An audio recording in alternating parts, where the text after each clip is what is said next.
Bora lá, uma questãozinha para fazer uma revisão de tumores de fossa posterior, tá, galera? Criança de 6 anos de idade com história de cefaleia ataxia há 3 semanas.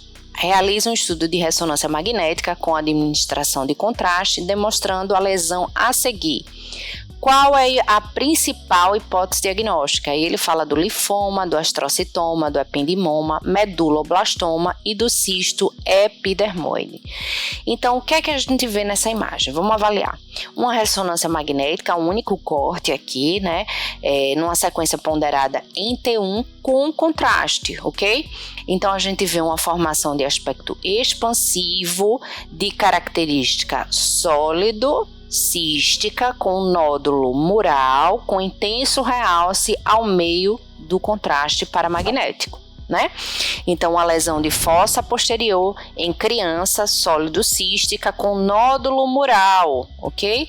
Então, a principal hipótese diagnóstica para esse paciente é um astrocitoma pilocístico, ok? Então, mas vamos avaliar as hipóteses diagnósticas dadas por ele. Primeiro, linfoma. Linfoma é uma lesão de aspecto infiltrativo, né, mais sólida, com a característica mais sólida, infiltrativa, limites parcialmente definidos, geralmente com realce ao meio de contraste, mas ele não é tão comum na fossa posterior também e nessa faixa pediátrica também não é um dos tumores mais comuns da fossa posterior. Ok?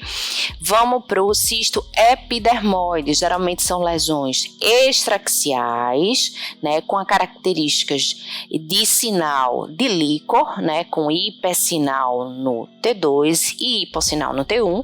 E lembrando que no FLE ele vai ter uma característica também que a gente já vê aqui nesse T2, ó, de líquor sujo. E a característica principal do cisto epidermoide é a restrição na sequência de difusão das moléculas da água, ok? Que nenhuma dessas características foi nos dada. E aí a gente vem para os 3 principais tumores da fossa posterior em crianças, que são o astrocitoma pilocítico, que é uma lesão sólido-cística, com um nódulo geralmente mural, com intenso realce ao meio de contraste, centrada na fossa posterior. Outra opção, o meduloblastoma. Lembrando que o meduloblastoma é um tumor hipercelular, ele então tem geralmente restrição à difusão das moléculas da água, porque ele tem muito núcleo, muita proteína, pouco citoplasma, é uma lesão hipercelular e a característica dele é restrição à difusão às moléculas da água. Já o ependimoma, que é também um dos 3, né, tumores mais comuns da fossa posterior, a gente tem essa característica dele que a gente chama de plástica, ele se amolda e preenche geralmente os forames de Lusca, de Mangetti, e uma característica também mais sólida, heterogênea, com intenso realce ao meio do contraste. Então, como nossa hipótese aí principal para esse caso seria o astrocitoma pela presença da lesão sólido-cística com nódulo mural e intenso realce ao meio de contraste. O linfoma, como eu disse a vocês, é uma coisa mais infiltrativa.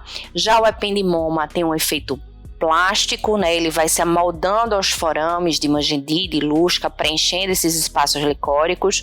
O meduloblastoma é um tumor hipercelular, então ele geralmente restringe a difusão das moléculas da água, também centrado próximo ao quarto ventrículo, verme cerebelar. E o cisto epidermoide, que é uma lesão extraxial, e a característica dele também é de restrição à difusão, ok?